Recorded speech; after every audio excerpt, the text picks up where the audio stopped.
मिरज प्रभाग 20 मध्ये गंगानगर जुना हरिपूर रस्ता या ठिकाणी वहिवाटीचा रस्ता बंद केल्याने नागरिकांमध्ये संताप। मस्जिद आणि चर्चला जाणाऱ्या असणारा वहिवाटीचा रस्ता शकूर तहसीलदार यांनी बेकायदेशीरपणे बंद केलेला असल्याबाबत परिसरातील नागरिकांनी महापालिकेसमोर ठिय्या आंदोलन केलेलं आहे। यावेळी बोलताना ॲडव्होकेट प्रवीणा हेटकाळे म्हणाल्या की आयुक्त सत्यम गांधी यांना गोरगरिबांच्या अतिक्रमण दिसतं, परंतु धनधान्यांचं अतिक्रमणाला आयुक्त गांधी संरक्षण देत असतात। महात्मा गांधी पोलिसांनी महापालिका प्रशासनाला सदर अतिक्रमण हटवण्यासंदर्भात पत्र देखील दिलेलं आहे। त्याचबरोबर शकूर तहसीलदार यांच्यावर रस्ता अडवल्या प्रकरणी गुन्हा देखील नोंद करण्यात आलेला असून हे आयुक्त जाणीवपूर्वक दुर्लक्ष करत आहेत। जर या ठिकाणी कायदा आणि सुव्यवस्थेचा प्रश्न निर्माण झाला तर त्याची सर्वस्वी जबाबदारी आयुक्त सत्यम गांधी आणि उपायुक्त अश्विनी पाटील यांची राहील, असं ॲडव्होकेट हेटकाळे यांनी म्हटलेलं आहे।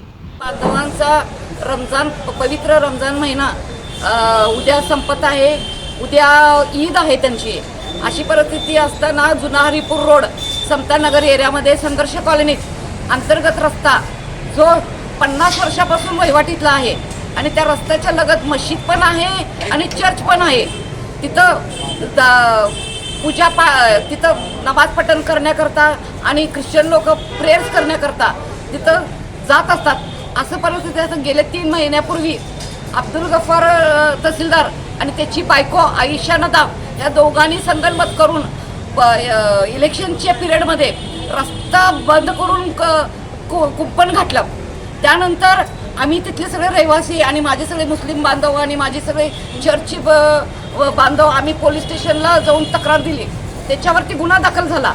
गांधी चौकी पोलीस स्टेशनचे PI शिंदे साहेबांनी वारंवार पत्र पाठवत आहेत आयुक्तांना की बाबा तिथलं अतिक्रमण काढा, लोकांना येण्या जाण्याचा रस्ता खुला करून द्या, परंतु आयुक्त आजपर्यंत त्याची दखल घेतलेली नाही।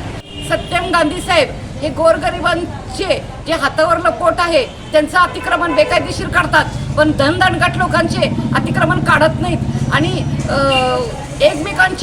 अधिकारी एकमेकांच्या वर जबाबदारी लादून रिकामं होतात।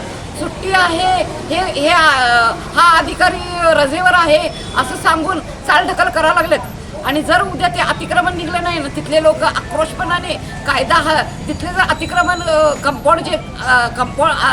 रस्त्यावर अतिक्रमण करून म्हणजे कंपाऊंड घातलेलं आहे ते जरी काढलं आणि तिथं काय जर कायदा सुव्यवस्था बिघडलं तर ह्याची संपूर्ण जबाबदार आयुक्त सत्यम गांधी व उपायुक्त अश्विनी पाटील हे जबाबदार राहतील। मध्ये जो अतिक्रमणाचा विषय जो आहे हेटकाळे मॅडमने आता मांडलेला आहे त्याच्यामध्ये मस्जिद आणि चर्च दोन्ही एकत्र आहेत आणि त्याला यायला रस्ता तो एकमात्र रस्ता आहे आणि गेले 2 महिने झाले हा जो व्यक्ती तहसीलदार आणि त्याची बायको दोघांनी रस्ता तो आमची जागा म्हणून अडवलेला आहे।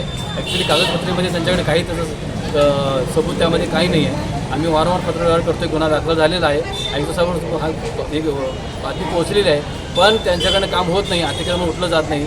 अधिकाऱ्यांना विचारणा केली, अधिकारी म्हणतात की आयुक्त नाही आहे, वहीपत्र नाही आहे, अधिकारी नाही आहेत, तर हे टाळमटाळ चालू आहे। उद्या आमची ईद आहे, कदाचित उद्या येणार लोकांनी जर आक्रोशामध्ये काही जर तिथे गैरव्यवहार केला आणि काही जर व्हायलन्स जर झालं तर याची पूर्ण जबाबदारी महापालिका प्रशासनाची असेल, त्याची खबरदारी घ्यावी आणि आजच्या आज तो अतिक्रमण त्यांनी काढून मिळावा। Bureau report SBN Marathi, Miraj.